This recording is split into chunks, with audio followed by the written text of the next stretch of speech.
So here we have the Hyundai i30 on a 68 plate. I'm going to start off by showing you around the outside of the car, and then we'll hop in and run through some controls on the inside of it from there.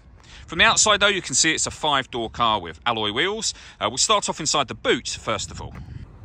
As we approach the back of the car, you'll see we have plenty of boot space along with that 60-40 split folding rear seat should you wish to increase this space even further.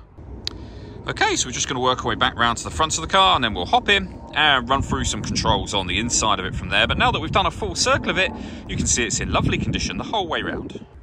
Just briefly before we climb in, I think it's well worth seeing the interior from this exterior point of view. There's plenty to run through on the dashboard, so let's hop in and we'll do that now.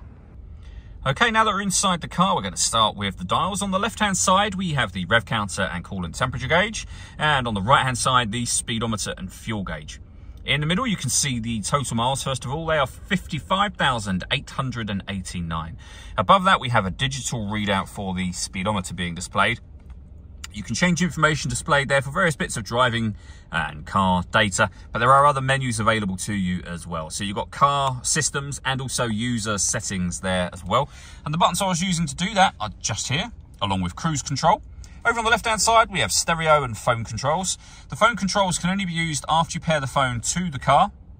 And that is done over on the touchscreen in the center just here. Hit the phone icon and then follow the instructions on screen from there. We're going to cancel that for the time being. When it comes to music in this car, we've of course got the radio, and you can see that this car has got DAB, FM and AM radio available in it. If you want to listen to your own music, you do that under the media heading. It's greyed out at the moment because nothing is connected. You can connect up an auxiliary device and a USB device as well. You can also stream your music wirelessly via Bluetooth audio. If the USB device that you connect up happens to be your smartphone, you'll see there that we've got Apple CarPlay available in this car as well. And on the next screen, Android Auto as well. Also up on the screen, as you can see, we have a full colour reversing camera with guidelines that show you what direction the car is headed in relation to the image shown on the screen. Working our way down from that, we have deadlock, so you can lock and unlock the car doors from the outside.